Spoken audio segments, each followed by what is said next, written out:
Scene 1. Once upon a time, there was a girl named Ella.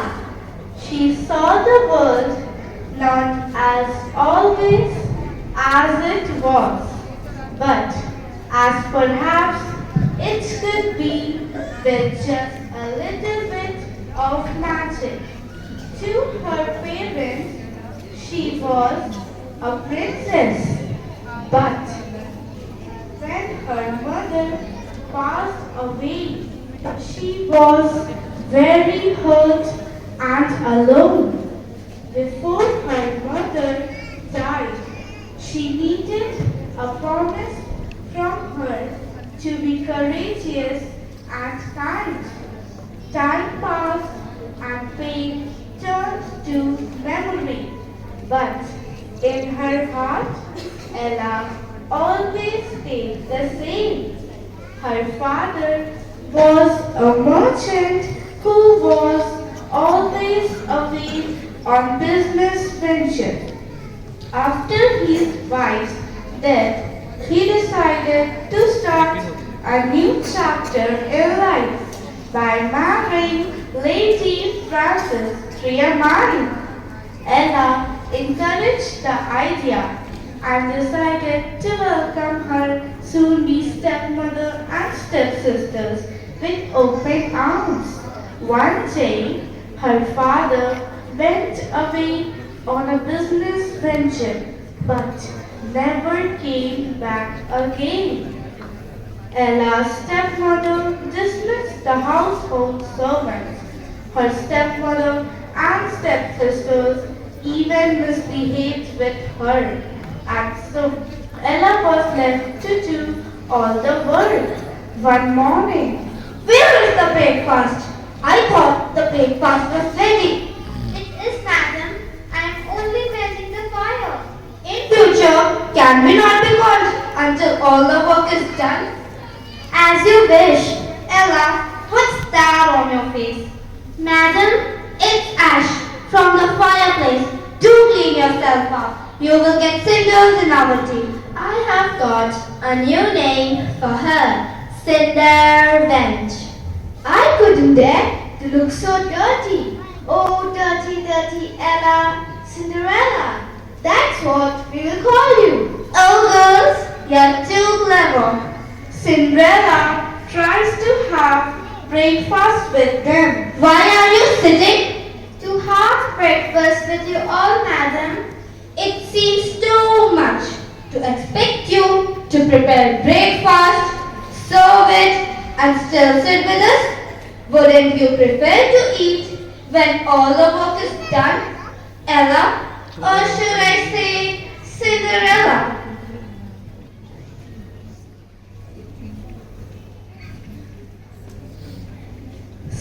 The king and queen were getting old.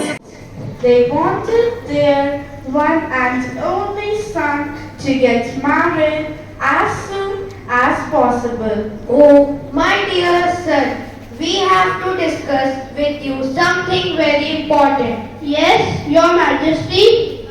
You know, my dear son, we are not getting any younger. I want you to get married. And for that, we are going to arrange a ball where different princesses from all over the world would attend it. What if I can't find the rightful match? Then I shall marry a simple country girl.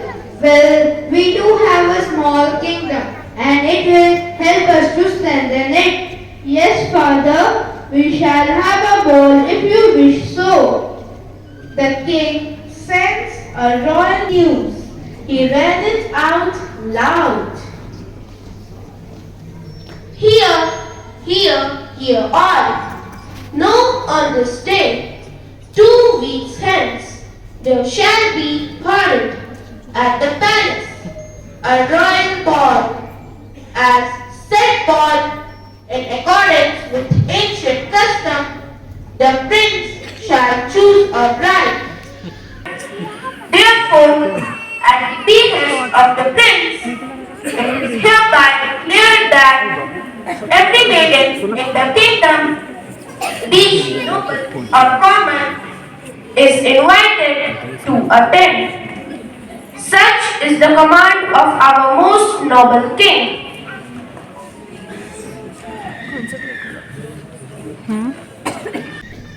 Her sisters were enormously excited, and Ella, mildly intrigued by the motion of meeting the prince. The two evil stepsisters plotted how to make the prince fall in love with them. The two stepsisters tried to choose a dress for themselves, but as it was, they started fighting over it. They even took Ella's dress and forbade her to come to the ball. Give me that dress. It's mine. Is your name written on it? I will wear that dress to the ball. No, I will. It won't fit you. It won't fit you either. They started pulling the dress towards each other. Why do you always want to do what I want? Because you think like me. What kind of nonsense is that? They started pulling the dress towards each other. Why do you always want to do what I want? Because you think like me. What kind of nonsense is that? We all know that I will get to marry the prince. You? The prince will become nauseous and will throw up if he sees you. Stop it! You stop it! Girls!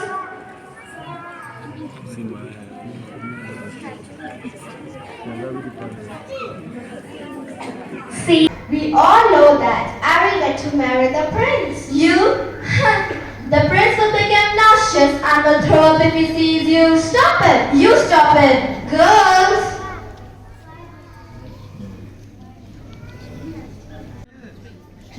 Yes. 3.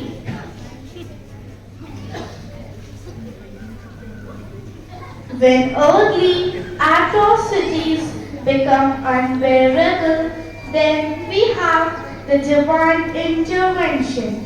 In the case of Cinderella too, her suffering involves the presence of the fairy godmother. Ella sat on the pavement of her backyard, weeping softly as she talked to the birds around her. Oh, how much she wished her mother would be there with her. Bippity, boopity, boop. Ella looked up startled. Oh, great heavens! Who are you? Hello, Ella. I am your fairy godmother. But they do not exist. Oh, my silly child. They do. Look at me. Now, hush. Tell me, why are you crying? Ella narrated the whole story to her fairy godmother. Oh my! Well, let's hurry. You do want to reach the ball on time?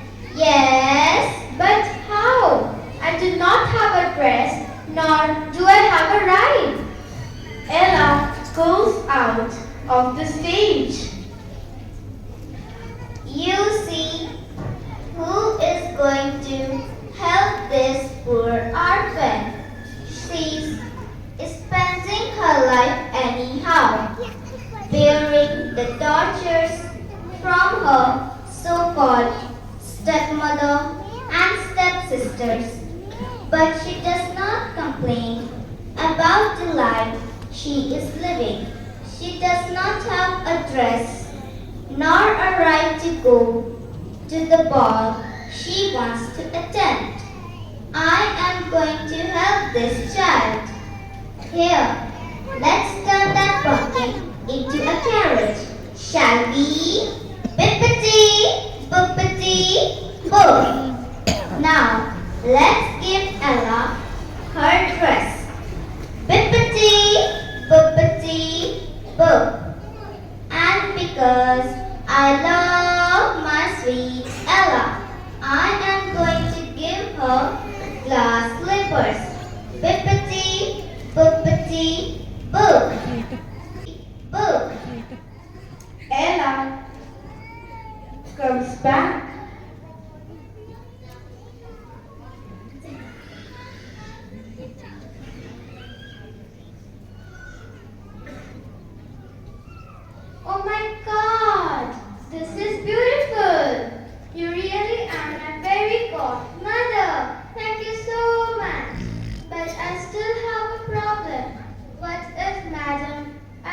sisters see me at the ball? It's magic, my love. No one would be able to recognize you. But you have to hurry as the magic wears off at midnight. You must hurry. Yes, fairy godmother. Ella thanked her for all the favors she did for her. She stepped into the carriage and drove off to the palace.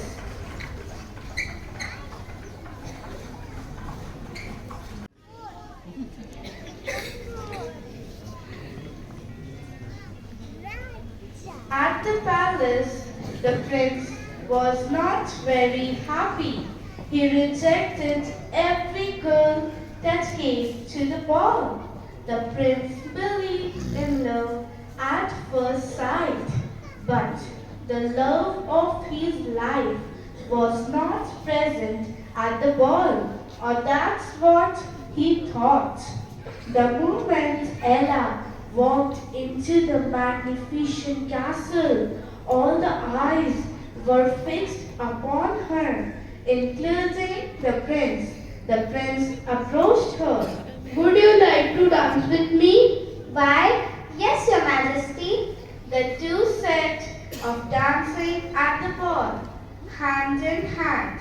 Everyone stared at them, including her stepmother and her stepsisters, who were now boiling with anger.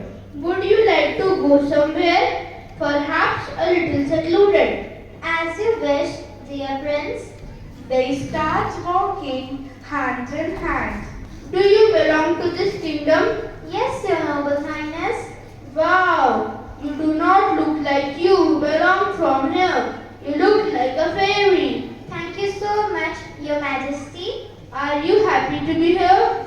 I am not sure. I don't know what happiness is. And why is that? After my mother died, my father remarried a lady. But now that my father is no more, the same lady has made my life full of heartbreaks. But I promise my late mother that I will always remain kind and courageous. But I think I am happy to be here. That's sad, but I am glad that you are happy to be here, and I am really impressed by you. It means a lot to me that you think so highly of me, sir. Wow! This place is so beautiful. The prince laughed out loud. Indeed, you are very beautiful. Thank you, sir. The prince held her hand and was once again starting to dance when she noticed that it was only minutes till the clock struck 12. Ella shook her hand from his grasp and hurried back to her home.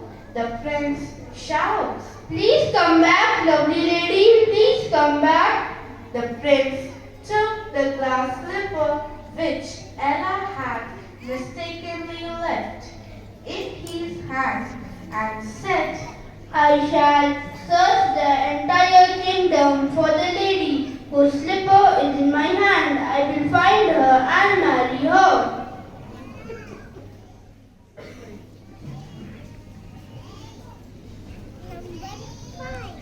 Five. The very next day, the messengers informed everyone that the prince would himself go to each and every house of the kingdom and find his lucky lady. As he went from place to place, he met with failure. Only one house was left, which was Cinderella's. Her stepmother was excited as she thought that maybe the glass slipper would fit in one of her daughter's feet. But to her way, When the prince made the sisters try the glass slipper, it did not fit in their feet. The prince became disappointed. Have we seen every noble lady in this kingdom? I'm afraid we have. Do you have any other maiden in your house? No, the stepmother lied, afraid that the slipper might fit in Cinderella's feet. For the obvious reasons, she had locked her in her room. Suddenly, two little birds came chirping, flying around in little circles. They started flying towards Ella's room. The prince got up and started walking towards Ella's room. The prince knocked on her door, but no response came. He looked down at the lock and demanded the stepmother for the key. It's just an old attic. There's nothing special inside. Just old dusty things. A person of a class should not go inside. I shall see it for myself. Thank you for your concern. Now hand me over the key. The stepmother, trembling, handed the key over to the prince. The prince unlocked the door, and it revealed the very same girl he saw at the ball. Your Majesty, Ella goes. Bring the glass slipper. Will you please sit down? The prince got into his knee and slipped it into her feet. Gasps could be heard because the glass slipper fit perfectly in her feet. It fits. It fits. Ella smiles and properly introduces herself. hello noble prince. I am Ella, or Cinderella, as my madam and my sisters call me. You have a very beautiful name, Ella. I am very much interested in you, and I know for sure that I want to spend the rest of my life with you. Will you please be my bride? Ella smiled and said, Yes, as I had said earlier, life is not a bed of roses, but there is always a silver lining present in the clouds. The very next week, the prince married Ella and they lived happily ever after.